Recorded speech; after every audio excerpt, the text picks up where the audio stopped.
Oke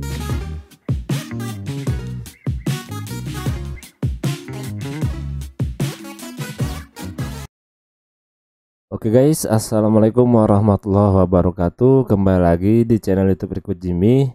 Nah, jadi di video kali ini guys, kita akan lanjut lagi guys ke part 17 untuk belajar dropship Shopee bagi pemula.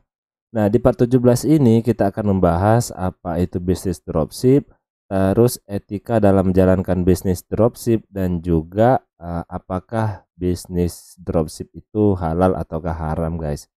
Nah, jadi sebelum masuk ke videonya, buat kalian yang baru gabung, jangan lupa untuk klik like dan subscribe. Jangan lupa juga untuk aktifkan tombol notifikasi loncengnya agar nanti ketika aku upload video lagi, kalian tidak ketinggalan informasi. Nah, jadi kita langsung aja ke video pembahasannya. Nah, oke guys, jadi kita langsung aja nih guys ya ke pembahasannya, apakah bisnis dropship itu, dan juga apakah etika dalam menjalankan bisnis dropship, dan juga kita akan membahas apakah bisnis dropship itu boleh dijalankan ataupun kalau dalam agama Islam yaitu halal ataukah haram guys. Nah, jadi kita langsung aja nih guys ya ke materinya. Aku coba bakal buka dulu guys. Aku udah siapin materi di mana ya? Di dokumen materi dropship. Nah, di sini. Oke, jadi aku ada materi ya, walaupun ya ini aku persingkat aja biar lebih mudah kalian pahami dan juga biar nggak berbelit-belit guys. Oke, jadi kita akan bahas dulu dari awal ya guys ya, apakah bisnis dropship itu. Nah, ini kita membahas video ini guys, ini udah sampai di part 17 ya guys ya. Aturan ini untuk fundamental ya, fundamental bisnis dropship itu di awal-awal aturan dari part pertama itu udah dibahas apakah bisnis dropship. Ya, tapi nggak masalah sih guys, sepanjang ya ini masih ada manfaat untuk kalian, untuk kita, dan juga nanti bisa kita jadi bahan diskusi sama-sama guys di kolom komentar. Oke, jadi kita akan bahas dulu apakah bisnis dropship. Nah, jadi kalau yang seperti yang aku bilang ya, secara simpelnya dropship itu adalah teknik berjualan tanpa memegang stok produk yang kita jual. Karena produk dikirim langsung dari supplier ke konsumen.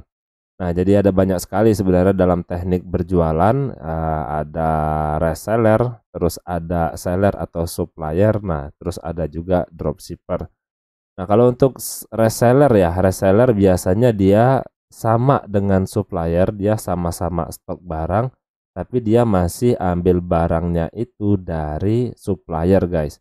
Nah, dia biasanya reseller itu ambil barang tapi dapat harga yang miring. Jadi tentu harganya lebih murah daripada konsumen beli langsung ke supplier. Nah, seperti itu.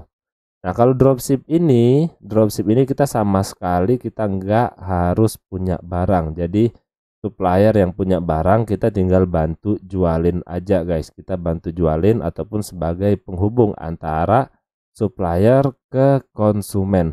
Nah, apakah supplier itu nggak bisa langsung jual ke konsumen?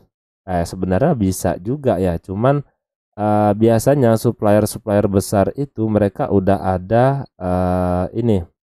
udah ada pembeli yang tetap dari reseller ataupun dari kita para dropshippernya.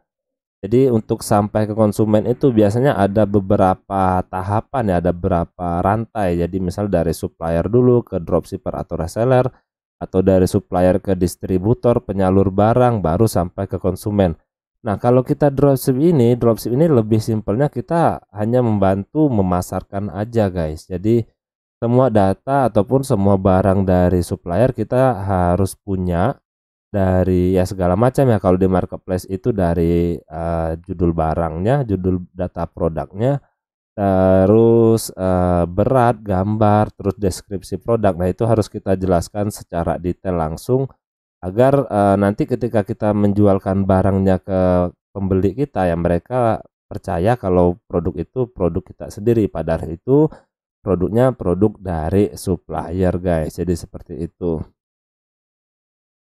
Oke, untuk selanjutnya kita akan bahas lagi etika dropship guys.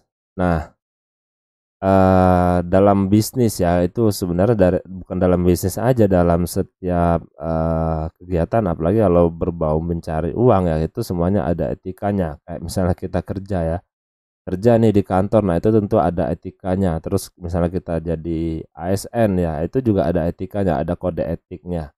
Nah, dalam dropship ini juga punya kode etik, guys. Nah, di sini yang sudah aku jelasin ya, ini secara simpelnya aja, kita sangat disarankan untuk meminta izin kepada supplier untuk menjualkan barangnya dengan menghubungi supplier agar terbentuk kerjasama saling menguntungkan, apalagi dalam jangka panjang. Nah, jadi nanti ketika kalian sudah menjalankan bisnis dropship, jangan sampai nih kalian nggak tahu siapa supplier kalian. Kalian nggak minta izin dulu sama supplier kalian. Nah, itu yang bahaya guys ya. Jadi kita main asal comot aja. Wah, ini ada produk yang harganya murah, ini barangnya bagus, harganya murah. Nah, kita tinggal ambil langsung kita pasarkan. Nah, kalian jangan seperti itu guys. Jadi ada etikanya. Nah, etikanya itu kalian langsung aja nih chat ke suppliernya, misalnya melalui marketplace ya, ada chat toko kan, fitur chat toko. Kalian tanya aja di situ di supplier. Ini Mas, saya mau izin nih, izin dropship dari tokonya tokonya Mas gitu, bisa atau enggak? Ya kalau dia udah bilang saya nggak terima dropship, nah udah berarti jangan kalian paksakan supplier itu. Jadi kalian cari supplier itu yang memang benar-benar bisa ataupun nerima dropship aja guys. Karena apa? Karena kita akan kerjasama ya, kita kerjasama guys, kerjasama saling menguntungkan dan dalam jangka panjang.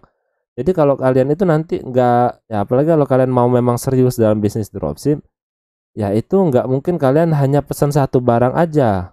Jadi misalnya kalian, wah kebetulan ada banyak barang yang pesanan masuknya ke dalam toko kalian itu guys, kalian dropship kan.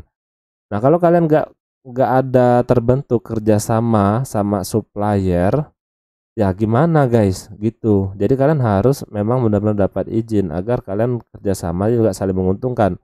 Barangnya supplier lakunya banyak, nah kita bisa mendapatkan fee ini guys, dapat keuntungan dari barang supplier yang kita bantu jualkan.